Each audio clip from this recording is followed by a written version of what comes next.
जी, तो last time हम लोग ये फायरबेस ऑथेंटिकेशन के बारे में पढ़ रहे थे। तो साइन अप का फॉर्म हमने कंप्लीट कर लिया था और साइन अप हमारा सक्सेसफुल हो रहा था, यानी कि यूज़र आता था, न्यू डाटा फॉर्म में एंटर करता था और साइन अप के या रजिस्टर के बटन पे क्लिक करता था, तो वो जाके डेटाबेस के अंदर, फायरबेस के अंदर ऑथेंटिकेशन के मॉड्यूल के अंदर जाके हमारा डाटा जो यूज़र का था वो स्टोर हो रहा था। ठीक है, एक चीज़ ये नहीं की थी कि लॉगिन नहीं करके दिखाया था, ये टाइम ख़त्म हो गया था। अच्छा, तो मैं आपको ये बता रहा था कि जो ऑथेंटिकेशन का मॉड्यूल है फायरबेस के अंदर, वो जो हम लोग डेटाबेस क्रिएट करते हैं उससे अलग है। ये फंक्शनैलिटी अलहदा से इम्प्लीमेंट करके फायरबेस के अंदर हमें दे दी गई है। तो यूज़र को क्रिएट करना, ऑथेंटिकेट करना, ये हमें एज सच इसके लिए टेबल्स या डेटाबेस नहीं बनाना पड़ता। अलहदा से एक मॉड्यूल होता है फायरबेस के अंदर, उसकी कनेक्टिविटी का तरीका मैंने फायरबेस के साथ आपको लास्ट टाइम बता दिया था। उसी को यूज़ करते हुए कनेक्टिविटी करते हैं और उसी बिल्ट इन मॉड्यूल को यूज़ करते हुए हम लोग यूज़र को रजिस्टर भी करवा लेते हैं और यूज़र को लॉगिन भी कर देते हैं। उसके बाद कोड पर आ जाते हैं। कोड के अंदर हमने क्या किया था, ये फॉर्म में यूज़र से डाटा आ रहा है, ये ईमेल आ रही है और पासवर्ड आ रहा है। ईमेल ले लिया हमने पासवर्ड ले लिया, चेक कर लिया कि जो फील्ड्स है वो एम्प्टी तो नहीं है। अगर एम्प्टी नहीं है तो उसके बाद ये एक मेथड कॉल किया था एम ऑथ। एम ऑथ क्या है, ये एक ऑब्जेक्ट ऊपर बनाया था हमने। ये देखें, फायरबेस का एक ऑब्जेक्ट बनता है, फायरबेस ऑथ का एक ऑब्जेक्ट बनता है, उसका नाम है एम ऑथ, और इसका इंस्टेंस क्रिएट कर लेते हैं। MAuth is equal to Firebase auth dot get instance. ठीक है, डेटाबेस का इंस्टेंस हमें मिल जाता है और इसको हम ऑन क्रिएट के मेथड में करते हैं, कि on create is just like our main method. और उसके बाद जब ये दोनों फील्ड्स अगर नल नहीं है, यानी कि ईमेल की फील्ड और पासवर्ड की फील्ड अगर नल नहीं है, तो एल्स में आएगा, और एल्स में एक मेथड कॉल करते हैं create user with email and password. और ये मेथड दो चीज़ें लेता है, ईमेल लेता है और पासवर्ड लेता है। ईमेल पास करवा दी और पासवर्ड पास करवा दिया, और उसके बाद एक ऑन कंप्लीट लिसनर का, ऑन कंप्लीट लिस्ट एक लिसनर होता है, यानी कि इवेंट हैंडलर होता है, वो इस पर लगा देते हैं, मेथड कॉल कर देते हैं। ऐड ऑन कंप्लीट लिसनर का मेथड कॉल करते हैं, तो इसके अंदर एक एनोनिमस क्लास यहाँ पे बना के पास करवा देते हैं। सेकंड इसका जो आर्गूमेंट होता है on complete listener. On complete listener क्या होता है, बेसिकली कॉल बैक मेथड है। ठीक है, ऑन कंप्लीट लिसनर एक कॉल बैक मेथड है कि जब काम कंप्लीट हो जाए, जब टास्क कंप्लीट हो जाए तो मुझे बता दो। अच्छा, तो हम ये बात भी कर रहे थे कि कॉल बैक मेथड क्या होता है। अभी तक हमने पढ़ा, यहाँ तक कितने सारे कॉल बैक मेथड्स पढ़ चुके हैं। तो कॉल बैक मेथड आपसे पूछा जाए क्या होता है, तो कॉल बैक मेथड एक पीस ऑफ कोड होता है या एक मेथड होता है जिसको एक और मेथड में से पास करवा दिया जाता है, और उस मेथड से कहा जाता है कि जब भी काम कंप्लीट हो जाए तो मुझे इन्फॉर्म कर देना। इट्स जस्ट लाइक, अगर नॉर्मल लाइफ में से एग्जांपल दी जाए, तो आप अपने सीआर को बोल देते हैं कि देखें, जैसे ही कोई स्लाइड अपलोड हो, जैसे ही कोई नई स्लाइड अपलोड हो, आपने अपने सीआर को कॉल की, आपने अपने क्लास के सीआर को कॉल की और सीआर को कह दिया कि जैसे ही कोई नई स्लाइड अपलोड हो तो आप इन्फॉर्म कर देना मुझे। ठीक है, तो जैसे ही कोई नई स्लाइड अपलोड हो मुझे कॉल बैक कर देना।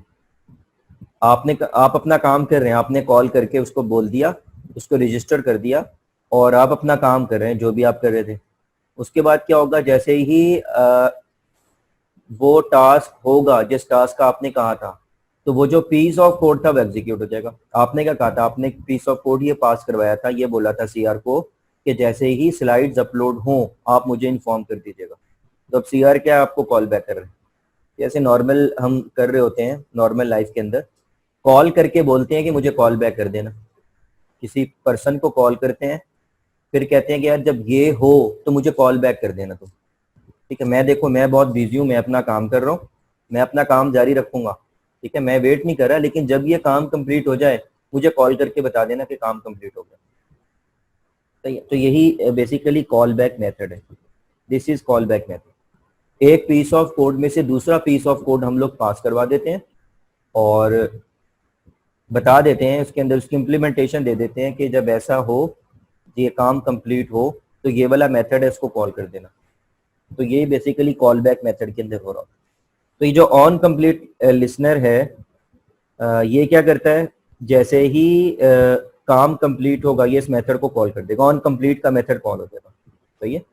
जैसे ही यूजर पासवर्ड, ईमेल और पासवर्ड एंटर करने के बाद बटन को क्लिक करेगा, तो यहाँ पे हमने ये लाइन ऑफ कोड लिखा हुआ है, ये देखिए ऑन क्लिक लिसनर के अंदर जाके ये कोड लिखा हुआ है, ऑथेंटिकेशन की, उसके ये वैलिडेशन चेक की, और उसके बाद ये कोड लिखा हुआ है कि ऑन कंप्लीट। अब ऑन कंप्लीट के अंदर एक आर्गुमेंट आ रहा होता है टास्क का, तो टास्क के अंदर एक मेथड पड़ा होता है इज सक्सेसफुल।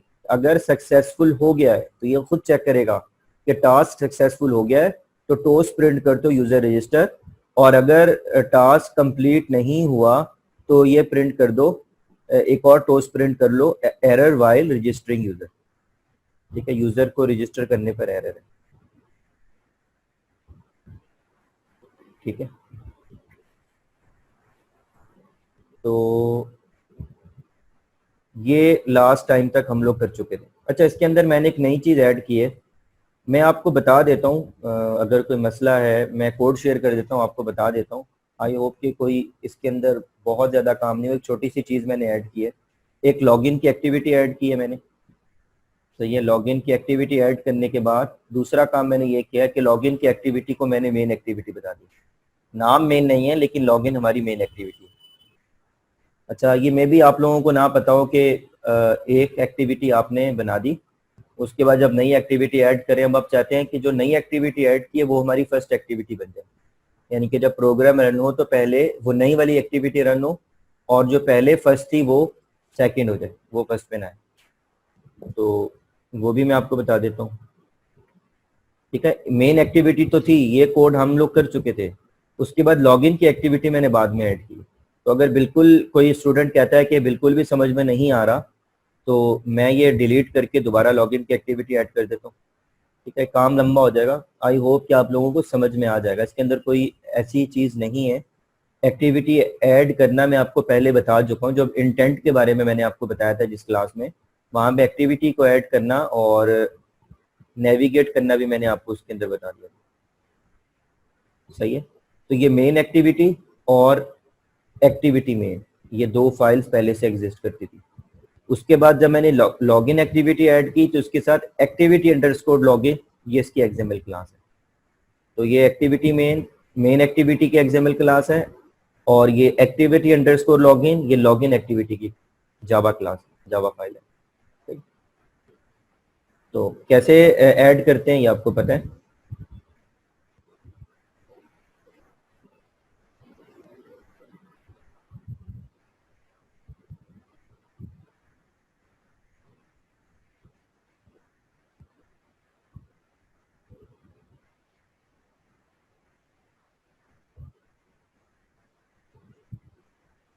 सही है, ये ऐप में जाएंगे, ऐप में जावा में गए, जावा में मैं न्यू पे गया, और न्यू पे जाने के बाद यहाँ पे मैं एक्टिविटी में आया, और यहाँ पे मैंने एम्प्टी एक्टिविटी ऐड कर दी थी। यहाँ से मैंने एम्प्टी एक्टिविटी पे क्लिक किया तो एम्प्टी एक्टिविटी ऐड हो गई।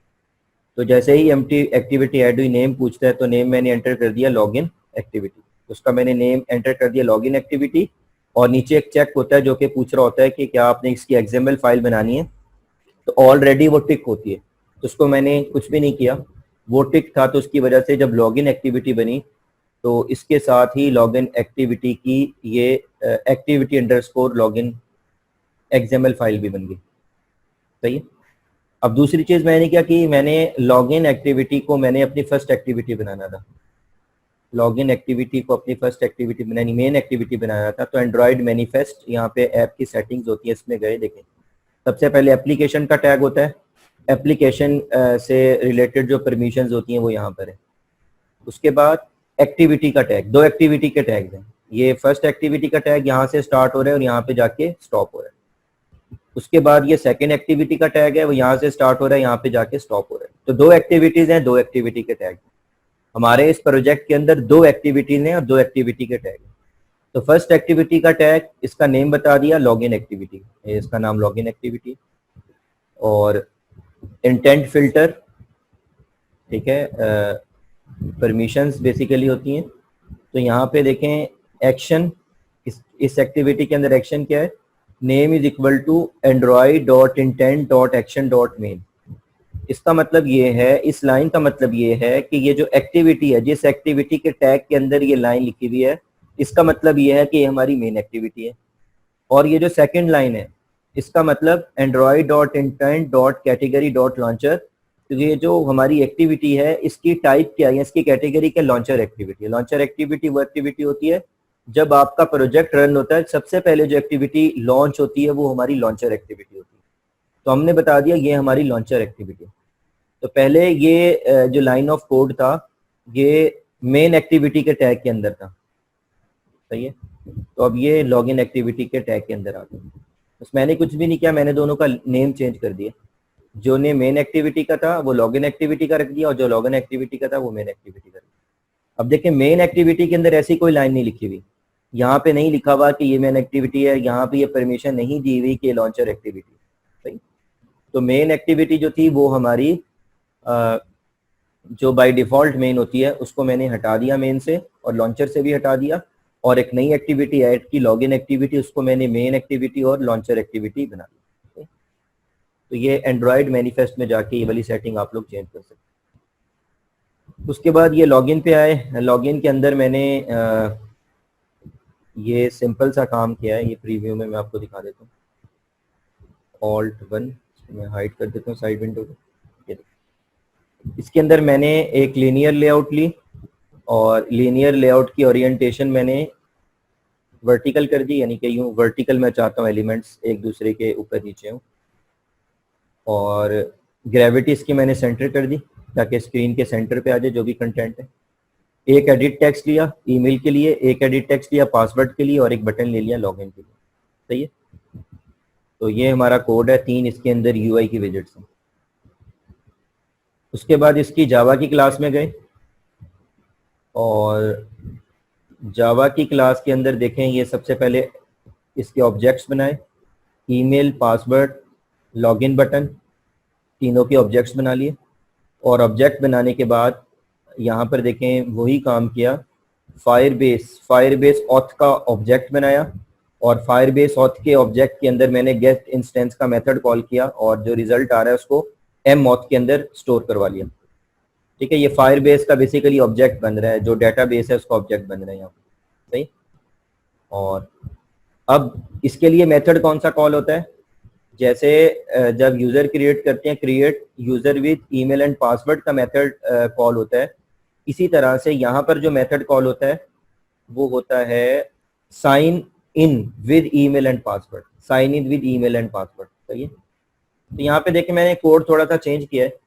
If email email dot gate text dot to string dot trim dot is empty, अगर इस फील्ड के अंदर जो डाटा है वो एम्प्टी है तो एरर सेट कर दे और रिटर्न कर जाए। रिटर्न का मतलब ये होता है कि कॉलर के पास चले जाओ, यानी कि ये मेथड जहाँ पे कॉल हुआ है कोड वहाँ पे चले जाए। अब इसके बाद रिटर्न के बाद नेक्स्ट लाइन एग्जीक्यूट नहीं होगी, बल्कि रिटर्न कर जाएगा जहाँ से ये कोड स्टार्ट हुआ था वहाँ पे रिटर्न कर जाएगा, सही है। तो ये अच्छा तरीका होता है। जो लास्ट टाइम मैंने काम किया था उसके अंदर इतने अच्छे तरीके से हमने इस चीज़ों को इम्प्लीमेंट नहीं किया था कि जो हम लोग वैलिडेशन अप्लाई कर रहे थे। तो ये ज़्यादा अच्छा तरीका है, इसको आप लोग यूज़ कर सकते हैं। उसके बाद एल्स इफ पे आए, अगर पासवर्ड वाली फील्ड भी एम्प्टी है तो सेट एरर कर दे पासवर्ड रिक्वायर्ड, और उसके बाद रिटर्न कर दे, सही है। रिटर्न का मतलब कॉलर के पास चला जाएगा। एक होता है कॉलर, एक होता है कॉली। कॉली वो मेथड होता है जिसको कॉल किया जा रहा है, जिसको कॉल किया गया, और कॉलर वो मेथड होता है जो कि कॉल कर रहा होता है, ठीक है। तो जिसने जहां पर ये मेथड कॉल किया होगा रिटर्न वहां पे ये रिटर्न हो जाएगा, सही है। जहां से आया वहां पे रिटर्न होगा। उसके बाद अगर ये दोनों चीजें नहीं हुई तो फिर डेफिनेटली इसके बाद ये रिटर्न कॉल नहीं होगा दोनों का, इसके बाद वाला कोड रन होगा। ईमेल को ईमेल के वेरिएबल के अंदर रख दो, पासवर्ड को पासवर्ड के वेरिएबल के अंदर रख दो, और M auth dot sign in with email and password का मेथड कॉल करो, और इसमें ईमेल पास कर दो और पासवर्ड पास कर दो, सही है। इसमें ईमेल पास कर दो और पासवर्ड पास कर दो,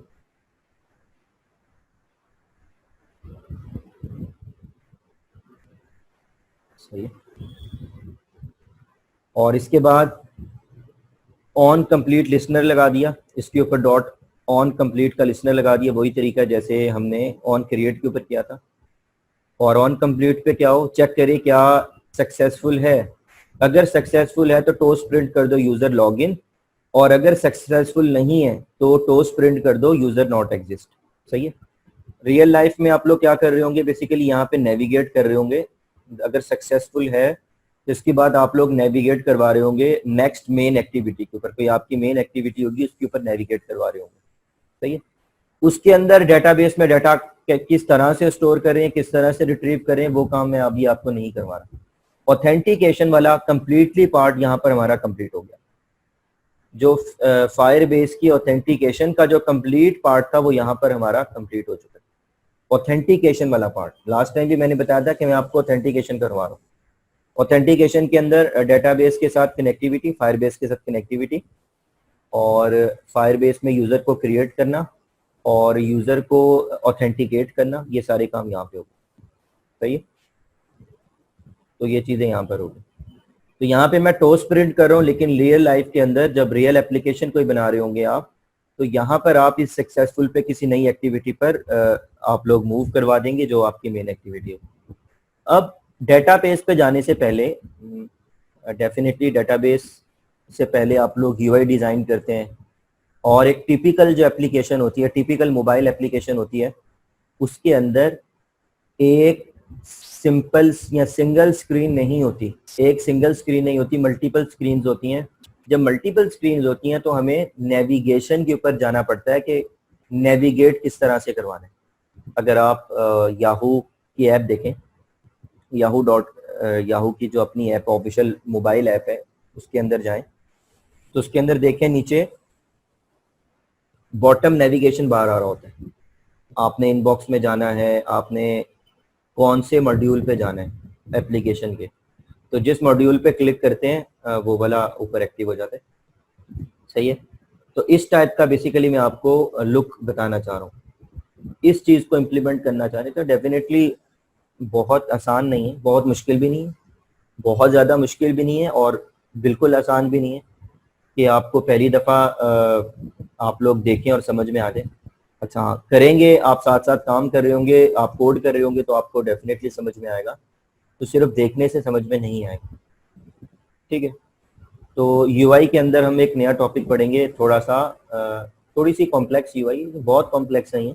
चीज़ों को एक दफ़ा मैनेज करना सीख लेंगे तो आपको बहुत आसान लगेगा। ठीक है। सबसे पहले मैं एजेंडा डिस्कस करूंगा, बेसिकली हमारा ऑब्जेक्टिव है क्या क्या करने जा रहे हैं। मेन टास्क बताऊंगा, मेन टास्क को फिर मैं सब टास्क के अंदर डिवाइड करूंगा कि सब टास्क कौन कौन से होंगे, फिर मैं उसकी कोडिंग के ऊपर आ जाऊंगा। और ऑब्जेक्टिव है कि इंशाल्लाह क्लास के अंदर ही ये हमारा कंप्लीट हो जाएगा। थोड़ा सा लेंथी टास्क है डेफिनेटली, इतना शॉर्ट नहीं। ये फायरबेस खुल गया। ठीक है। ये हमारा जो firebase.google.com होता है। तो ये इसके बाद गेट स्टार्टेड पे चले, यहाँ पे होता है गो टू कंसोल। आप कंसोल पे जाएंगे, ये देखें आप कंसोल पे गए तो ये हमारी आपके एप्लीकेशन का नेम है, जो भी एप्लीकेशन आप यूज़ करें। तो हमारा था फायरबेस डेमो। फायरबेस डेमो पे गए तो यहाँ पे इसको छोड़ दें और ऑथेंटिकेशन पे गए। ऑथेंटिकेशन का जो मॉड्यूल होता है, ऑथेंटिकेशन का, ये हमारी एप्लीकेशन सिलेक्ट है, ये हमारी ऑथेंटिकेशन का मॉड्यूल सिलेक्ट है। उसके बाद ये साइन इन मेथड पे गए और यहाँ पे अलाउ करना पड़ता है, ये इनेबल किया हुआ है। बाकी सारी चीज़ें डिसेबल है, ये इनेबल है कि ईमेल और पासवर्ड से हमने लॉगिन करना है। इसकी ये परमिशन, या एडिट पे जाते हैं और इसको इनेबल कर देते हैं। That's it. सही है।